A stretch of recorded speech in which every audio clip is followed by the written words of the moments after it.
So you've tried to quit social media a few times. Somehow you average 6, 7, 8 hours of screen time a day. Maybe when you were a kid you could devour whole books, whole series in like an afternoon, but now you struggle with reading a couple of pages before your mind starts to wander. Our world has been built and adapted to an ever-shrinking attention span. It would surprise you how profitable our distracting habits can be and some of the things you can do to avoid that. The good news is that you can rebuild those habits if you're willing to put in a little bit of effort. So today we're going to be talking about some ways you can increase your attention span, maybe using some methods you haven't quite heard of yet.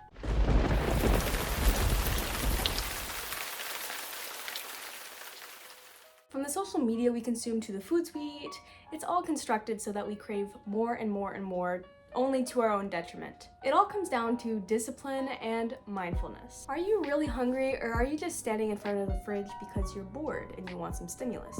Are you opening TikTok because you want to kill a few minutes or because it's just out of habit? These are instances of defaulting to autopilot mode or indulging in behaviors in which you seek immediate gratification but are ultimately harmful to your brain chemistry. I'm sure you've heard it a million times how bad social media is for you, especially right before you go to bed or right when you wake up. That's not news. But did you know it's actually causing an exponential growth in myopia or nearsightedness? If you don't stop looking at your damn phone, you might need some glasses later in life.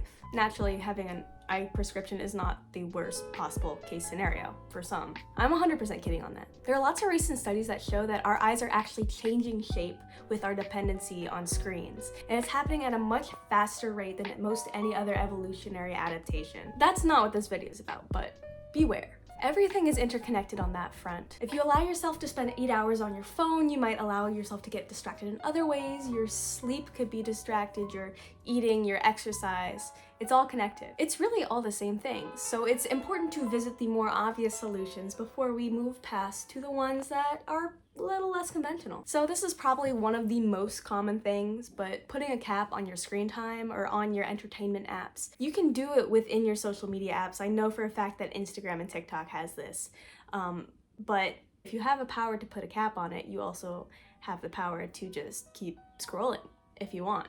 And that's where the discipline comes in. Another tip that I would have for you is scroll deliberately. If you say you're gonna give yourself the next 5 minutes to just be brainless on TikTok, then do it. Take those 5 minutes. But make sure at the end of those 5 minutes, when that timer goes off, you're out of there, you're working on whatever it is that you need to work on that day. One thing that's really helped me specifically is I've created a little routine for myself in the morning.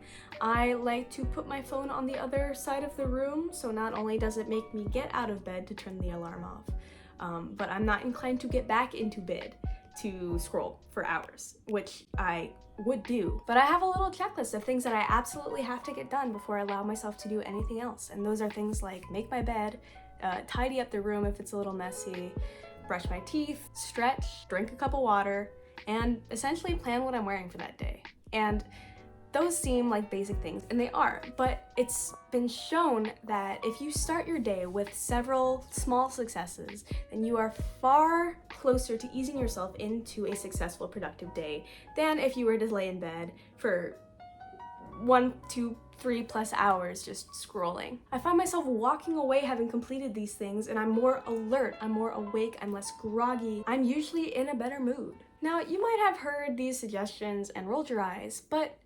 honestly, if deep down you know that you couldn't potentially, hypothetically, complete these tasks in the morning or train yourself to do so at least, then that means that it's not necessarily a screen time issue, it's a discipline issue.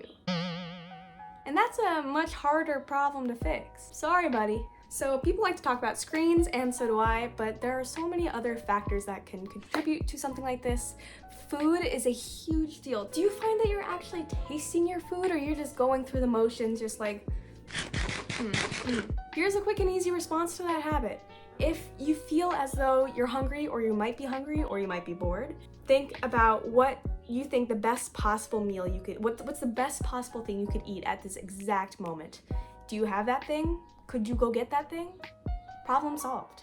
If you can't pinpoint exactly what you want to eat, then that means you're not actually hungry, you're just bored. By actively planning, even just before you step into that kitchen, you are practicing a sliver of mindfulness. Especially comparative to if you had just walked into the pantry and said, I want that and that and that. Because you know what? Usually those snacks that you pick are low effort, high calorie, whatever. And this isn't a health video, but I know myself. And if I don't stop myself after the first Cosmic Brownie, the first Reese's, the first blah, blah, blah, blah, it's just gonna keep going, you know? For you to actively know what you want in that moment, instead of just go and be like, oh, that'll be tasty right now, let's eat that now. So this isn't totally relevant to this video here, but are you aware of something called the crave factor? So apparently most snacks that have been engineered, I know, it's crazy that we have food that's engineered. That's the American dream right there. Anyways, crave factor. So this thing, food scientists actually make food in a way that makes you want to continue to eat them. So like over-processed salts, over-processed sugars, trans fats, all that stuff makes you want to just keep going. Because the thing is, these snacks tend to lack a whole lot of nutrients. Your body knows that. And the reason you're still hungry after these things is because you're not getting those nutrients. Your body wants you to keep eating until you get those nutrients.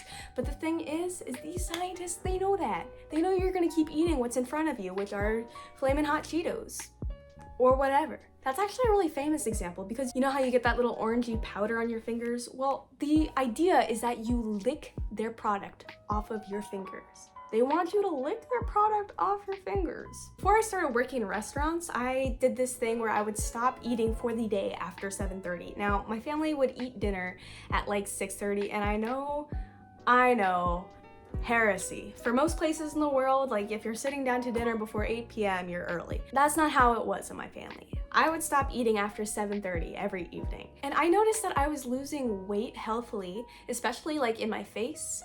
I noticed that I was more focused, I didn't crave food in between meals, and I felt more awake and alert because I don't know about you, but having since gotten off that, I find myself thinking about food just at the most bizarre times. I'm like, oh, I'm an adult now. I have all sorts of delicious things in the kitchen. I should go eat something. But it's not about feeling full, it's about having something to do, right? And that's the trap that you're supposed to get trapped in. And yeah, like not eating after 7:30, it's really difficult for the first week, but after that, you've like silenced that constantly nagging urge to just eat and eat and eat just because you're bored.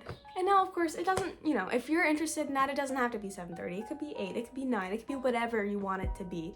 But just the act of eating deliberately, of potentially planning out your meals. That's why meal prep is such a huge thing right now. It's so helpful to your brain and to the way that you focus. It forces you to uphold that hard limit and to plan what you're putting into your body. And I don't know a better example of focus and attention and discipline. So we've come to the last major example?